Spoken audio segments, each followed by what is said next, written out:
Aujourd'hui, on se rend compte que la donnée, elle est à la fois disponible dans tous les secteurs. Il y a de la donnée des consommateurs, mais il y a aussi la donnée des objets connectés, il y a de la donnée dans les usines.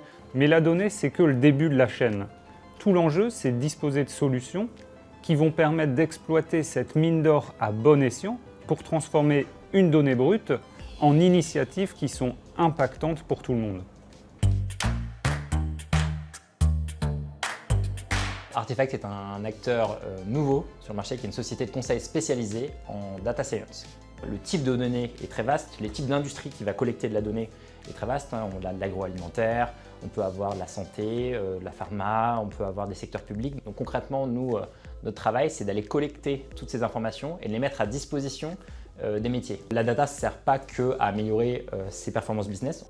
Par exemple, dans le cadre du gaspillage alimentaire, on a accompagné le groupe Carrefour, notamment sur le rayon boulangerie-pâtisserie. Il faut savoir que en fait, l'ensemble des produits qui sont fabriqués, préparés dans les hypermarchés sont des produits frais qui sont disponibles pour les clients et qui, si malheureusement ne sont pas achetés par les clients, sont jetés le jour pour le lendemain.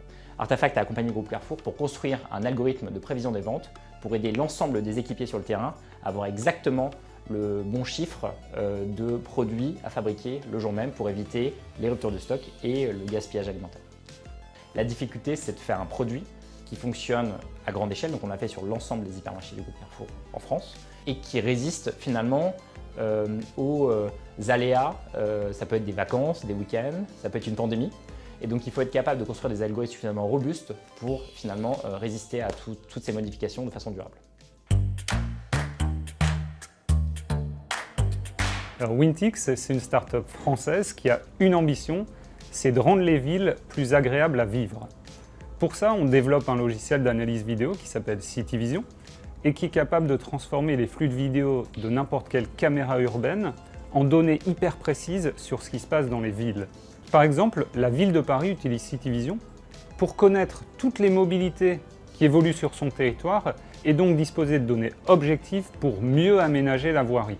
Ces données CityVision, elles peuvent aussi être utilisées par Paris pour piloter de façon dynamique et intelligente les feux tricolores et donc favoriser certaines mobilités. CityVision, ça va vous dire combien il y a de vélos qui attendent pour traverser et donc piloter de façon intelligente les feux au profit des mobilités cyclables par exemple. Aujourd'hui, il faut savoir que CityVision, c'est utilisé par 32 collectivités et gros gestionnaires d'infrastructures dans 5 pays différents. C'est utilisé par des aéroports qui vont vous donner de l'information sur les temps d'attente au guichet. Et c'est aussi utilisé par des ports pour mieux piloter de façon opérationnelle leur infrastructure. Donc CityVision, c'est une solution qui est optimisée en termes de ressources.